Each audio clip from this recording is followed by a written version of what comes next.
जम्मू आ गए, दिल्ली आ गए, अलग अलग जगह पे आ गए, और अभी सरकार उनको कह रही है कि फिर से हम मेरी बात समझ गए क्या? सबके साथ मर्डर हो जाता है क्या? सारी बहुएं जला के मार दी जाती हैं? हेलो बेटा, वेलकम टू पावरजल लॉ अकेडमी। आज मैं आपके साथ एक टॉपिक को विस्तृत चर्चा करने वाला हूं। आपको कैसे मेंस लिखना होता है, मेंस लिखने के लिए किन किन बातों का ध्यान रखना होता है, क्या मेंस लिखने के लिए डेट और फैक्ट्स भी जरूरी हैं, उनको लेकर बात करते हैं। तो बात करना है बेटा दिल्ली सल्तनत से। दिल्ली सल्तनत को लेकर हम पढ़ेंगे दिल्ली सल्तनत। तो दिल्ली जो सल्तनत है बेटा, इस दिल्ली सल्तनत के अंदर 1206 से 1526 अर्थात इस बीच 320 वर्षों में यहां पर बेटा कितने वंशों ने शासन किया है? तो यहां 5 वंशों ने शासन किया है। 5 वंश कौन कौन से बेटा? फर्स्ट है आपका गुलाम वंश, गुलाम वंश। नेक्स्ट बेटा खिलजी वंश, खिलजी वंश। नेक्स्ट तुगलक वंश, तुगलक वंश। नेक्स्ट बेटा सैयद वंश। नेक्स्ट बेटा लोधी वंश। ये 5 वंश रहे हैं जिन्होंने क्रम वाइज 1 2 3 4 5 इन 5 वंशों ने बेटा क्रम वाइज क्या किया है, यानी यहां पर शासन किया है। सबसे पहले गुलाम वंश ने किया है, उसके बाद खिलजी वंश ने किया है, उसके बाद तुगलक वंश ने किया है, उसके बाद सैयद वंश ने किया है, उसके बाद लोधी वंश ने किया। तो ये आपको 5 वंश दिल्ली सल्तनत में पढ़ने हैं, और इन 5 वंशों से बेटा अलग अलग क्वेश्चंस आते हैं, भिन्न भिन्न टाइप में क्वेश्चन आते हैं। कभी गुलाम वंश से मेंस में क्वेश्चन आ जाता है, तो कभी बेटा खिलजी वंश से मेंस में क्वेश्चन आ जाता है, कभी तुगलक वंश से आ जाता है, कभी कंप्लीट दिल्ली सल्तनत से ही वो क्वेश्चंस पूछ लेता है। उसकी आर्ट एंड कल्चर को लेकर पूछ लेता है, उसके शासन प्रशासन को लेकर पूछ लेता है, उसके धर्म और संस्कृति को लेकर पूछ लेता है। तो हमें अब जानना है कि इनके थोड़ा सा बेटा हम जानकारी होनी चाहिए, लेकिन ये आपके मेंस के लिए जरूरी नहीं है कि आपको डेट और फैक्ट तैयार हो। तो गुलाम वंश जो रहा है, इसने शासन कब से कब तक किया है बेटा? तो 1206 से 1290 तक गुलाम वंश का शासन रहा है। 1290 से 1320 तक खिलजी वंश का शासन रहा है। 1320 से बेटा 1414 तक किसका शासन रहा है? तुगलक वंश का शासन रहा है। और 1414 से लेकर बेटा 1414 से लेकर 1450 तक किसका शासन रहा है? सैयद वंश का रहा है। 1450 से लेकर 1526 तक कौन से वंश का शासन रहा है बेटा? तो लोधी वंश का रहा है। ये 5 शासक रहे हैं जिन्होंने बेटा क्रम से क्या किया है, यानी शासन किया है। तो हमें जानना है कि ये जो 5 वंश रहे हैं, गुलाम वंश, खिलजी वंश, तुगलक वंश, सैयद वंश, लोधी वंश, और इन 5 वंशों का कार्यकाल आपको पता चल गया। गुलाम वंश 1206 से 1290, खिलजी वंश 1290 से 1320, तुगलक वंश 1320 से 1414, सैयद वंश 1414 से 1450, लोधी वंश 1450 से 1526। ये बेटा आपको जानकारी के लिए बताया गया, लेकिन आपके मेंस के एग्जाम में जो क्वेश्चंस आएंगे उसके लिए ये डेट और ये सन आपके इंपॉर्टेंट नहीं है। वहां इनकी महत्वता नहीं होती है, वहां उनके क्वेश्चंस की महत्वता होती है कि क्वेश्चंस को आप किस फ्रेम में कर रहे हैं, क्वेश्चंस को आप ब्रेक करना सीख रहे हैं यानी। तो यहां से बेटा भिन्न भिन्न तरीके से क्वेश्चंस बन सकते हैं। जैसे कि आपको मैं कुछ क्वेश्चंस बताता हूं।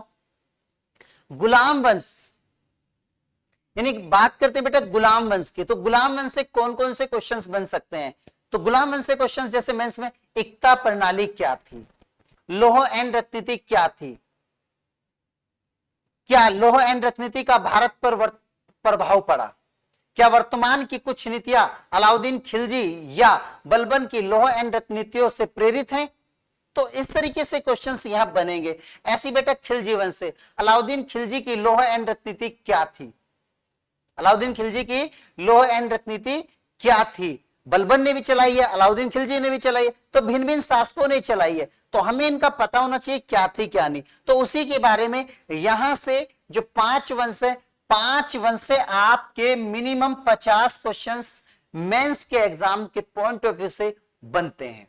वो 50 क्वेश्चंस जो आपके एग्जाम में आते ही हैं, वो लैंग्वेज चेंज होता है, कभी लैंग्वेज थोड़ा कठिन हो जाता है, कभी लैंग्वेज थोड़ा इजी हो जाता है। तो इसी से 50 क्वेश्चन हेर फेर में वही क्वेश्चन चेंज होकर आते हैं। तो वहीं से हम यहां से एक डायनेस्टी है बेटा, कौन सी डायनेस्टी है?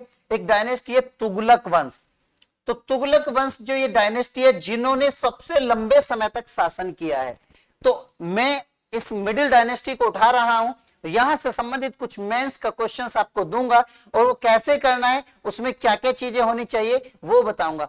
आपके दिमाग में एक क्वेश्चन जरूर आएगा कि सर आपने ऊपर के 2 वंश छोड़ दिए हैं, नीचे के 2 वंश छोड़ दिए हैं, सर बीच में से क्यों उठाया? ऐसे तो नहीं सर आपका बीच वाला क्वेश्चन रटा हुआ हो, तुगलक वंश से क्वेश्चन आपने पढ़ा हो, तैयार किया हो, ऐसा बिल्कुल नहीं है बेटा। लेकिन यहां से आपको समझाना है एक बहुत योग्य शासक कैसे वो अयोग्य घोषित हो जाता है। एक बहुत योग्य व्यक्ति को, एक बहुत अधिक पढ़े लिखे व्यक्ति को, भिन्न भिन्न भाषाओं के ज्ञाता व्यक्ति को कैसे लोग असफल शासक घोषित कर देते हैं, कैसे वो योजनाएं बनाता है, कैसे उसकी योजनाएं असफल हो जाती हैं। क्योंकि कहीं ना कहीं आपने सोचा होगा एक पढ़ा हुआ व्यक्ति जो होता है, एक पढ़ा लिखा व्यक्ति जो होता है वो विद्वान होता है। मैं आपकी बात को मानता हूं कि पढ़ा हुआ व्यक्ति विद्वान होता है, लेकिन ये जरूरी नहीं है कि हमेशा पढ़ा और लिखा हुआ व्यक्ति ही सही हो। यह पढ़ा और लिखा हुआ व्यक्ति ने जो नीति बनाई है वो नीति सदैव ही सही हो, ऐसा नहीं हो सकता।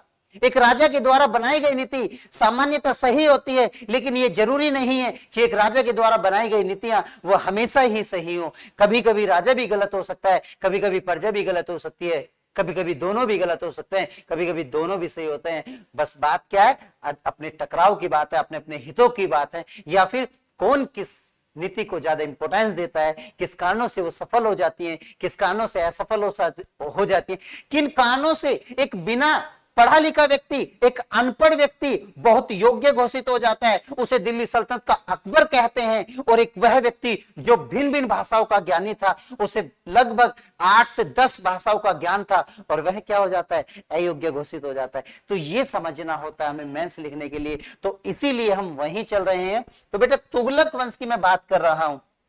वंश कौन सा है? तुगलक वंश।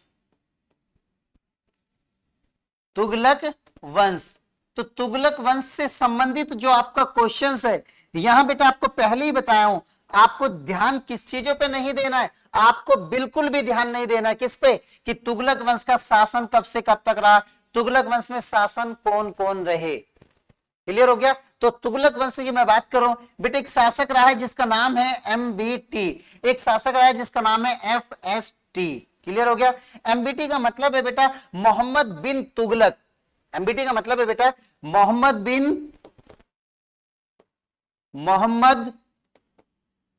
बिन तुगलक।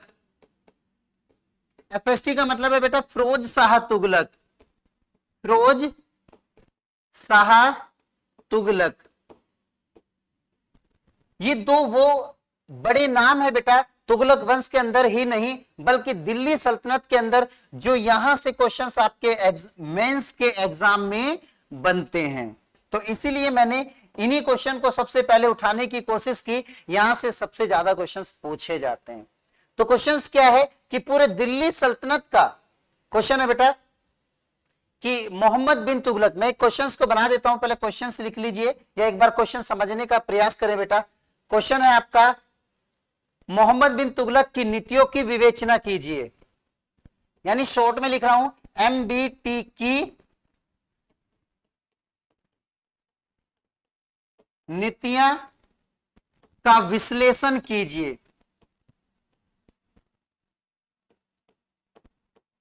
विश्लेषण कीजिए।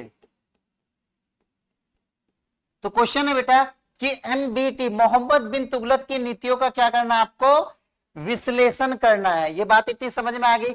मोहम्मद बिन तुगलक की नीतियों का विश्लेषण करना है। अब नीतियों का विश्लेषण कैसे हो पाएगा? अब नीतियों का विश्लेषण करने के लिए यानी हमें मोहम्मद बिन तुगलक के बारे में बेसिक जानकारी होनी चाहिए, उसकी नीतियां कौन कौन सी थी उनके बारे में जानकारी होनी चाहिए। विश्लेषण का मतलब क्या है ये पता होना चाहिए।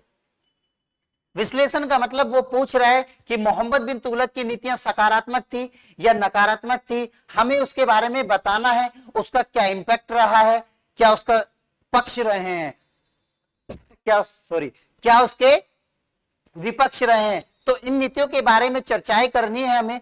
तो मोहम्मद बिन तुगलक की नीतियों का विश्लेषण करना है। तो सबसे पहले मोहम्मद बिन तुगलक के बारे में इतना पता होना चाहिए, थोड़ा सा जो मैं आपको बता रहा हूं इतनी जानकारी तो बेसिक होनी चाहिए। मोहम्मद बिन तुगलक दिल्ली सल्तनत का सबसे विद्वान शासक था। ये क्या था बेटा? सबसे अधिक विद्वान शासक। ये क्या था? ये सर्वाधिक विद्वान, ये सबसे विद्वान शासक था। और मैं बात करूं बेटा पढ़ा और लिखा, ये दिल्ली सल्तनत में सबसे ज्यादा पढ़ा लिखा था और दिल्ली सल्तनत का एक विद्वान शासक था। इससे ज्यादा दिल्ली सल्तनत में कोई पढ़ा लिखा नहीं था, इससे ज्यादा दिल्ली सल्तनत के अंदर कोई विद्वान नहीं था। ये दिल्ली सल्तनत का बहुत पढ़ा लिखा शासक था, बहुत अधिक विद्वान था। एक भाषा का नहीं बल्कि एक भाषा के साथ यानी अन्य 8-10 भाषाओं का और भी ज्ञान था। इसे लगभग 8-10 भाषाओं का ज्ञान था। तो 8-10 भाषाओं के ज्ञान होने के साथ साथ यह ज्योतिष का भी ज्ञान था, इसे नक्षत्रों का भी ज्ञान था। तो भिन्न भिन्न प्रकार का ज्ञान होते हुए, एक सर्वाधिक पढ़ा लिखा होते हुए इसकी नीतियां क्यों विफल हो जाती थी, वो जानना है। इसकी नीतियों में क्या था बेटा? यदि हम बात करें इसकी नीतियों में, मैं बात करूं किसकी बेटा?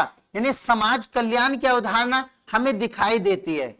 इसकी नीतियों में समाज कल्याण की अवधारणा दिखाई देती है और साम्राज्य विस्तार की अवधारणा दिखाई देती है। साम्राज्य विस्तार, इसने जो पॉलिसी चलाई है अपने समाज के कल्याण के लिए। अपने समाज का मतलब क्या है? यानी अपने देश के कल्याण के लिए। अपने देश का मतलब क्या है? यानी भारत देश, जो भारत का हिस्सा है, भारत सरकार जो नीति चला रही है उसमें भारत के जम्मू कश्मीर से लेकर कन्याकुमारी तक, उधर गुजरात से लेकर आसाम तक, यानी सबके लिए समान नीतियां बननी चाहिए, सबका कल्याण होना चाहिए। बुजुर्ग हो, महिलाएं हो, बच्चे हो, पिछड़ा हो, अति पिछड़ा हो, वंचित वर्ग हो, सभी लोगों का कल्याण होना चाहिए। तो वो समाज के कल्याण के लिए ये नीतियां किसने चलाई थी बेटा? यानी इसकी नीतियों में समाज का कल्याण दिखाई देता था और साम्राज्य का विस्तार दिखाई देता था। समाज के कल्याण और समाज के विस्तार के लिए इसने नीतियां चलाई, यानी साम्राज्य का विस्तार करना है। परंतु ये नीतियां तो चलाता था, इसकी नीतियां विफल हो जाती थी।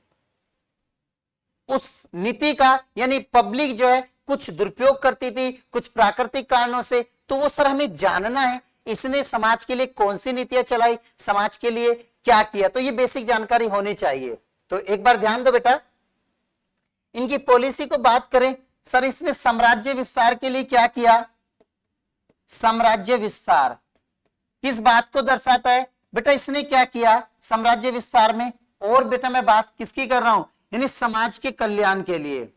समाज कल्याण के लिए, समाज कल्याण के लिए क्या नीतियां चलाई? तो इसके पहले हम कुछ इसकी पॉलिसी को जानते हैं। First, second, third, fourth. First policy की बात करें बेटा, इसने एक मुद्रा योजना चलाई। मुद्रा योजना, मुद्रा योजना चलाई। आप मुद्रा योजना लिखेंगे इतना काफी है, लेकिन सटीक लिखना तो इसने कौन सी मुद्रा चलाई बेटा? इसने दोकनी मुद्रा चलाई। कौन सी? दोकनी मुद्रा। तो दोकनी मुद्रा बेटा किसकी होती थी? जो तांबे और कांसे की होती थी। ये आपकी जानकारी लिए दे दिया हूं, लेकिन ये जरूरी नहीं है। आपको सिर्फ इतना पता है कि मोहम्मद बिन तुगलक ने मुद्रा चलाई है, बहुत सफिशिएंट है आपके लिए इतना। दूसरा बेटा इसने राजधानी परिवर्तन किया। राजधानी परिवर्तन। नेक्स्ट क्या किया इसने? दोआब क्षेत्र पर टैक्स लगाया, दोआब पर कर लगाया। क्लियर हुआ? इसने दोआब क्षेत्र पर टैक्स लगाया, राजधानी परिवर्तन किया, मुद्रा योजना चलाई और साम्राज्य विस्तार। साम्राज्य विस्तार के लिए इसने क्या किया? विलय की नीति चलाई, विलय की नीति अपनाई। और बेटा किसकी? यानी युद्ध की नीति अपनाई। तो इसने ये इसकी 4 मुख्य पॉलिसी है। हम इसकी 4 मुख्य पॉलिसी को यानी 2 भागों में डिवाइड कर रहे हैं। तो यहां से आपके एग्जाम में एक क्वेश्चन और बन सकता है, वो क्या है? यानी मोहम्मद बिन तुगलक की समाज के लिए कल्याणकारी योजनाओं की विवेचना कीजिए, या मोहम्मद बिन तुगलक द्वारा चलाई गई लोक कल्याणकारी नीतियां समाज पर, आज के समाज पर क्या प्रभाव डालती हैं उसका विश्लेषण कीजिए, या मोहम्मद बिन तुगलक की वह कौन सी नीतियां हैं जिसने साम्राज्य विस्तार को बढ़ावा दिया, विस्तृत चर्चा कीजिए। तो इस तरीके के क्वेश्चन आपके एग्जाम में मेंस में देखने को मिलते हैं और बच्चे क्वेश्चंस को देखकर ही घबरा जाते हैं, लेकिन घबराना नहीं है। अब देखो ना, योजना में ही सारी चीजें पड़ी हुई हैं। जैसे कि हम बात करें बेटा, इसने एक मुद्रा योजना चलाई, एक राजधानी परिवर्तन योजना चलाई, एक दुआपर टैक्स योजना चलाई, एक साम्राज्य विस्तार योजना चलाई। तो सबसे पहले हम योजना की बात करते हैं, कौन सी, यानी समाज के लिए कौन योजना कल्याणकारी थी। तो समाज के लिए उन योजनाओं की बात करते हैं बेटा जो पहले कल्याणकारी थी। तो समाज के लिए कल्याणकारी योजना की बात इसने क्या किया, इसने बेटा एक योजना चलाई जिसका नाम है मुद्रा योजना। कौन सी योजना बेटा, मुद्रा योजना। एक मुद्रा योजना चलाई, मुद्रा योजना चलाई इसने किसके लिए, जनता की भलाई के लिए, ताकि जनता का भला हो सके। इसने दोकनी मुद्रा चलाई। कौन कौन सी मुद्रा चलाई, यानी दोकनी मुद्रा चलाई बेटा तांबे और कांस्य की। इसने वो इसलिए चलाई कि जनता का भला हो जाएगा, मुद्रा का संकट आ रहा था, मुद्रा के संकट से निकल जाएंगे, परंतु ऐसा नहीं हो सका। क्यों, क्योंकि इसने जब मुद्रा चलाई थी तो मुद्रा पर कोई संकेत नहीं दिया, मुद्रा पर कोई संकेत नहीं दिया। संकेत ना देने के कारण क्या हुआ, लोगों ने अपने घरों में तांबे और पीतल के यानी क्या बनाए, कोइंस बनाए, और राजा के दरबार में गए और राजा को तांबे और पीतल के कोइंस दिए और उससे किसके, चांदी और गोल्ड के कोइंस ले लिए। तो राजा का दरबार जो था वो मुद्रा से खाली हो गया और तांबे पीतल की मुद्रा से भर गया, एक पहाड़ का ढेर लग गया तांबे और कांसे की मुद्रा के। जबकि जो बहुकीमती मुद्रा थी चांदी और सोने की, वो मुद्रा उसके दरबार से खाली हो गई। तो देखो जनता के लिए काम किया ताकि जनता की भलाई हो सके, लेकिन जनता ने क्या किया, उसका दुरुपयोग किया। इस कारण इनकी समाज के लिए चलाई गई मुद्रा योजना भी विफल हो गई। फिर क्या हुआ, यानी समाज के लिए देखो, वंचित लोगों के लिए, महिलाओं के लिए, बुजुर्गों के लिए, बच्चों के लिए किसकी बेटा पैसे की आवश्यकता होती है। सरकार के पास पैसा कहां से आता, टैक्स से। तो इसने क्या किया, सब कुछ सामान्य चल रहा था, गंगा और यमुना के बीच का जो दोआब का क्षेत्र है, यहां फसलें बहुत अच्छे से पैदा हो रही थी, किसानों की वाहवाही हो रही थी। तो इन्होंने क्या किया, यानी किसानों पर कुछ टैक्स लगाया ताकि जो वंचित लोग हैं, बुजुर्ग लोग हैं, शोषित लोग हैं, पीड़ित लोग हैं, तो उनको भी कुछ भला किया जा सके। तो टैक्स लगाए। जिस वर्ष एमबीटी अर्थात मोहम्मद बिन तुगलक टैक्स लगाते हैं, सेम उसी वर्ष क्या हो जाता है बेटा, वर्षा हो जाती है, बाढ़ आ जाती है, तूफान आ जाता है, सूखा हो जाता है, जिसके कारण जो फसलें हैं वो पूरी नष्ट हो जाती है। जनता इसको टैक्स नहीं दे पाते, क्यों, क्योंकि फसलें ही नष्ट हो गई। इस परिस्थिति में यानी क्या हो जाता है, इसकी ये योजना भी असफल हो जाती है। ये योजना भी, यानी जनता के लिए टैक्स लगाया, ये योजना चलाई, लेकिन ये योजना भी सफल हो गई और लोगों ने इसे मूर्ख बता दिया, पागल बता दिया। क्यों, क्योंकि इस लोगों ने कहा कि बाढ़ आ गई है, वर्षा हो गई है, सब कुछ बह गया, आप टैक्स लगा रहे हैं। तो इसीलिए इसकी ये योजना भी सब क्या हो गई, असफल हो गई। मुद्रा योजना भी क्या हो गई, असफल हो गई। क्लियर हुआ। तो बेटा इसने मैं बात कर रहा हूं समाज के कल्याण के लिए ये दो योजना चलाई, जो दोनों योजनाएं क्या हो गई हैं बेटा, ये दोनों योजना ही असफल हो गई हैं। और साम्राज्य विस्तार की यदि हम बात करते हैं बेटा, यहां पर साम्राज्य विस्तार के लिए इसने अपनी एक युद्ध की नीति को फॉलो किया। और युद्ध की नीति में क्या बेटा, इसने यानी दक्षिण भारत पर आक्रमण किया। और दक्षिण भारत पर आक्रमण करके इसने क्या किया, दौलताबाद को अपनी राजधानी बनाया, दौलताबाद को अपनी राजधानी बनाया।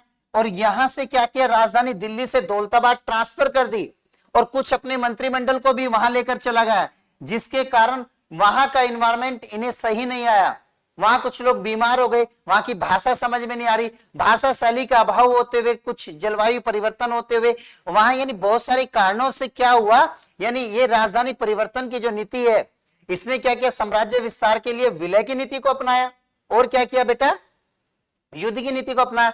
किसी भी क्षेत्र को युद्ध के द्वारा या संधि के द्वारा या विलय के द्वारा, यानी साम दाम दंड भेद के द्वारा विलय करना है। और विलय करने के बाद अपने साम्राज्य का विस्तार करना है, वहां से टैक्स लेना है और अपने किसको बढ़ाना है, यानी अपने साम्राज्य के अंदर शोषित वंचित पीड़ित जो लोग हैं, यानी इन्हें बाहर निकालना है। किससे, यानी जिस वर्ग में ये है, जैसे कोई शोषित वर्ग में तो शोषित वर्ग से मुख्य धारा में लाना है, वंचित वर्ग में तो वंचित वर्ग से मुख्य धारा में लाना। तो इसके लिए इन्होंने क्या किया, ये किया। ये योजना भी इनकी क्या हो गई, असफल हो गई। अब आपको समझना है, एक 8-10 भाषाओं का ज्ञानी, दिल्ली सल्तनत का सबसे पढ़ा लिखा व्यक्ति योजना बनाता है समाज के कल्याण के लिए और अपने साम्राज्य के विस्तार के लिए, लेकिन कुछ कारणों से, किन्हीं कारणों से वे सब योजनाएं असफल हो जाती हैं।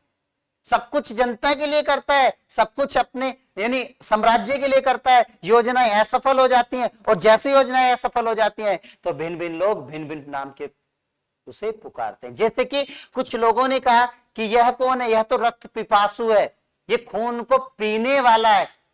किसने कहा कि दोआब में बताओ टैक्स लगा दिया, क्यों टैक्स लगा दिया बेटा? यानी वहां पर क्या हुआ है, अकाल पड़ा हुआ है, अकाल के समय में तुमने क्या किया, वहां पर टैक्स लगा दिया है। तो बात कर रहे हैं तो इसलिए इसको क्या कहा गया, रक्त पिपासु कहा गया है, सन की शासक कहा गया है, पागल शासक कहा गया है, भिन्न भिन्न नामों से इनको जाना गया है। तो अब आप समझ गए होंगे बेटा क्वेश्चंस क्या है, मोहम्मद बिन तुगलक की नीतियों का विश्लेषण कीजिए। तो मोहम्मद बिन तुगलक की जो समाजवादी नीतियां हैं समाज के कल्याण के लिए और साम्राज्य के विस्तार के लिए क्या नीतियां, दोनों का पता चला। तो समाज के विस्तार के लिए 2 नीतियां बताओ, समाज के कल्याण के लिए 2 नीतियां बताओ, और ये नीतियां क्यों पूर्ण रूप से सफल नहीं हो पाई, ये असफल भी नहीं हुई, ये सफल भी नहीं हुई, ये पूर्ण रूप से असफल क्यों नहीं हो पाई, या ये लिखो मोहम्मद बिन तुगलक के द्वारा चलाई गई नीतियां पूर्ण रूप से असफल नहीं हुई, बल्कि उन नीतियों का कुछ परिणाम भारत में देखने को मिला।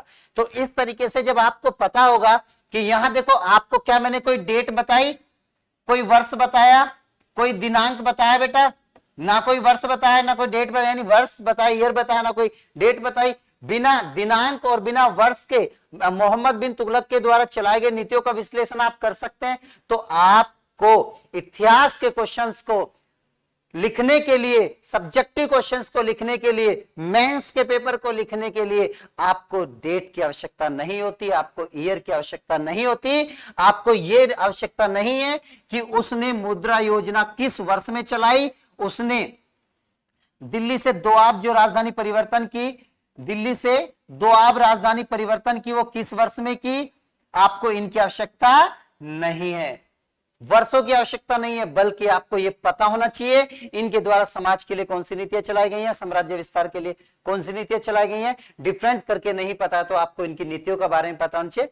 जैसे मैं बताऊं इस तरीके से पॉइंट बना के एक क्वेश्चन में 4 पॉइंट बनाओ, उसके बाद आगे बढ़ो। ठीक बेटा, अब मुझे भरोसा है कि आप इस क्वेश्चन को लिख पाएंगे। मिलते हैं, मेंस आपको लिखवा कर ही छोड़ेंगे नेक्स्ट क्लास में। Subscribe for more content.